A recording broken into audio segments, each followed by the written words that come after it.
এরকম খিজিরকে যারা হাই মনে করে, জীবিত মনে করে, শিরক করে, আল্লাহর সাথে শিরক। আল্লাহ ছাড়া আল্লাহর কোনো মাখলুকাত জীবিত নাই। আবার অনেকে বানাই ফেলছে যে নবী সাল্লাল্লাহু আলাইহি ওয়াসাল্লাম নাকি মরে নাই, নবী সাল্লাল্লাহু আলাইহি ওয়াসাল্লামও আমাদের মতো নাকি হায়াতুন নবী, নাউজুবিল্লাহ। এটাও শিরকি কথা। তাহলে আল্লাহ জীবিত, রাসূলও জীবিত, তাহলে আল্লাহর হাই নামের তাওহীদ কোথায় গেল? আল্লাহ বলছে আমি হাই, একমাত্র আমি জীবিত, সব মারা যাবে। তাহলে নবী সাল্লাল্লাহু আলাইহি ওয়াসাল্লাম যদি মারা না যায়, তাহলে আল্লাহ জীবিত, রাসূল শিরক হয়ে গেল না? এটা তো সোজা অঙ্ক, এটা তো আর হিসাব নিকাশ লাগে না। আল্লাহ সুবহানাহু ওয়া তাআলা কোরআনে কারিমে অসংখ্য আয়াতে নবী সাল্লাল্লাহু আলাইহি ওয়াসাল্লামের মৃত্যুর ব্যাপারে ঘোষণা দিয়েছেন। ইন্নাকা মাইয়াতুন ওয়া ইন্নাহুম লামাইয়াতুন, হে রাসূল অবশ্যই আপনি মৃত, মাইয়াত আল্লাহ স্পষ্ট করে দিয়েছে। আমরা জানাজা পড়ি কার? মাইয়াতের জানাজা পড়ি। আল্লাহ রাসূলকে বলছে মাইয়াত, আপনি মাইয়াত, আপনি মারা যাবেন। আর নবী সাল্লাল্লাহু আলাইহি ওয়াসাল্লাম যদি মারা না যেতেন, তো সাহাবায়ে কেরামেরা যে জীবন্ত একটা মানুষের কবর দিয়ে দিলেন, কত বড় গুনার কাজ করছেন। এতগুলো সাহাবী, 1,24,000-এর অধিক সাহাবী জীবিত একটা মানুষের ধরে কবর দিয়ে দিচ্ছে, এর চেয়ে বড় জুলুম, এর চেয়ে বড় গুনাহ আর কি আছে?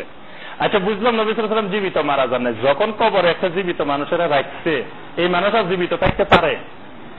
আপনি জিন্দা মানুষ একটা কবরে ঢুকাইলে তো এটা এমনি মরে যায়। তো নবী সাল্লাল্লাহু আলাইহি ওয়াসাল্লাম যদি জীবিত থাকেন, যখন সাহাবায়ে কেরাম জোর করে কবরে ঢুকাই ফেলছে, তাহলে কি আর নবী সাল্লাল্লাহু আলাইহি ওয়াসাল্লাম জীবিত আছেন? আর নবী সাল্লাল্লাহু আলাইহি ওয়াসাল্লামের এই যে এতগুলো সাহাবা ছিলেন যারা নবী সাল্লাল্লাহু আলাইহি ওয়াসাল্লামকে আমাদের চেয়ে, আপনাদের চেয়ে বেশি, অনেক গুণ, কোটি কোটি গুণ বেশি ভালোবাসতেন, তাদের ভালোবাসার সামনে আমাদের ভালোবাসা হিসাবে আনা যাবে না।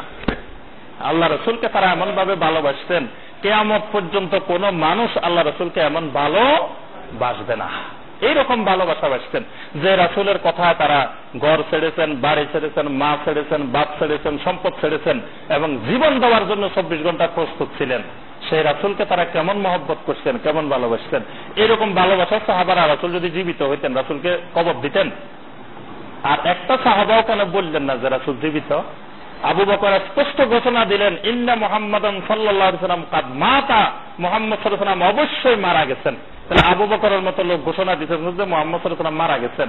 আমরা যদি এখনকার যুগের লোকেরা আসি কই না মারা যান নাই, তাহলে এটা যে জাহালত, মূর্খতা, এটা তো স্পষ্ট বোঝা যায়।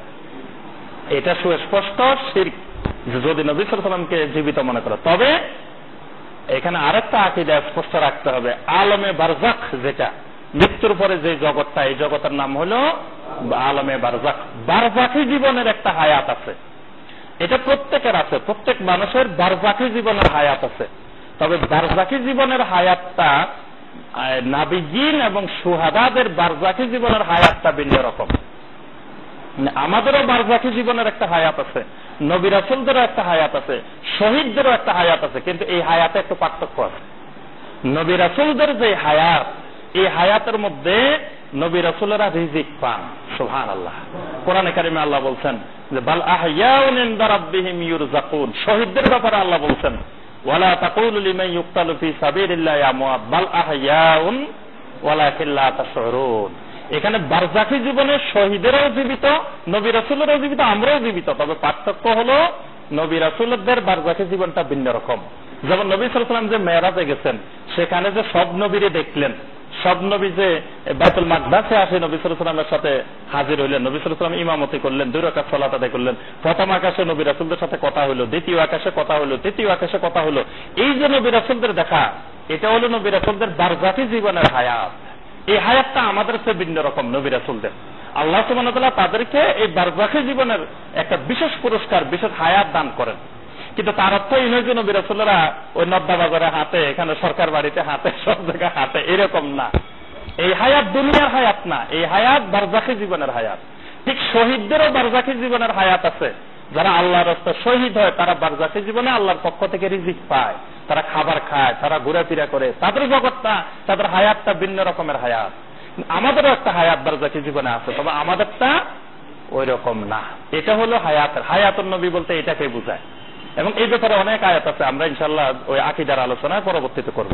তো এখানে মূল কথা হলো আল হাইয়ুল কাইয়ুম। এই কথাটা আল্লাহ সুবহানাহু ওয়া তাআলা বারবার বলছেন এই জন্য, যাতে আল্লাহ ছাড়া আল্লাহর কোন সৃষ্টিকে কেউ হায়াতের জীবনের অধিকারী মনে না করে। নবী রাসূলদের আরেকটা বৈশিষ্ট্য হলো, নবী রাসূলদের শরীর কখনো মাটি খাবে না। আল্লাহ রাসূল স্পষ্ট ভাষায় বলছেন, ইন্নাল্লাহা হাররামা আলাল আরদে আজসাদাল আম্বিয়া। নবীদের শরীরকে আল্লাহ জমিনের জন্য হারাম করে দিচ্ছেন। সুবহানাল্লাহ। এটা শুধু আমাদের নবী না, এই দুনিয়াতে যত নবী আসছে আদম আলাইহিস সালাম থেকে কোন নবীর শরীর মাটি খাবে না, এবং সব নবীর শরীর এই জমিনে যেভাবে দাফন করা হচ্ছে সেভাবেই আছে। সুবহানাল্লাহ। ঠিক নবী সাল্লাল্লাহু আলাইহি ওয়াসাল্লামের যেখানে কবর, এই কবরে নবী সাল্লাল্লাহু আলাইহি ওয়াসাল্লামের শরীর যেভাবে দাফন করা হচ্ছে সেভাবেই আছে, কিয়ামত পর্যন্ত সেভাবেই থাকবে। এটা নবী সাল্লাল্লাহু আলাইহি ওয়াসাল্লাম স্পষ্ট ভাষা বলছে, সব নবীর আছে। কিন্তু নবী ছাড়া আর কারো শরীর কোনোদিন থাকবে না, মাটি খাবে না, এই কথা আল্লাহ রাসূল বলেন নাই। সুতরাং নবী ছাড়া, নবী রাসূল ছাড়া আর সবার শরীর মাটি পাইলেই বক্ষণ করবে, মাটি কারোর ছাড়বে না। তবে অনেক জায়গায় অনেকে প্রশ্ন করে যে অমুক জায়গায় শরীর একটা পচে নাই, রয়ে গেছে, তো এটা কোনো কারণে ভিন্ন কারণে থেকে যেতে পারে। সেটা হয়তো মাটির মধ্যে এমন কিছু উপাদান আছে যেই উপাদান শরীরকে বক্ষণ করে না, এরকম অনেক জায়গার মাটি এরকম আছে, ওই কারণে হয়তো থেকে যেতে পারে। এটা তার কারামতি না। ফেরাউনের শরীরও তো আছে, তাই বলে কি ফেরাউনের কারামতি? আমরা তো শরীর একটা জীবিত, মানে দেখলে পাইলে মুর্দার, ওরে বাবা এ কত বড় আল্লাহর ওলি, শরীর খায় নাই, আল্লাহর ওলি দেখি খায় নাই, ফেরাউনেরও তো খায় নাই, সেই জন্য ফেরাউন আল্লাহর ওলি হয়ে গেছে। অর্থাৎ শরীর না খাওয়ার মধ্যে কোনো কারামতি নেই, এটা মাটির কারণে কোনো কারণে হতে পারে। এটা দুই একটা মাঝে মধ্যে এরকম ঘটনা, আর এগুলো সব মানে মিথ্যা কাহিনী, সব শোনা কাহিনী, কেউ চোখে দেখছে এরকম লোক পাবেন না। আপনি খুঁজেন কোন জায়গায় যে অমুক জায়গায় একটা কবরস্থানে লাশ পাওয়া গেছে, অনেকদিন আগে মরছে, এই হয় নাই, পচে নাই, তা আপনি ওরে জিজ্ঞেস করেন ভাই আপনি দেখছেন চোখে, এরকম লোক আর খুঁজে পাবেন না, দেখছে এরকম খুঁজে পাবেন না, ওই সব কাহিনী, মিথ্যা কাহিনী।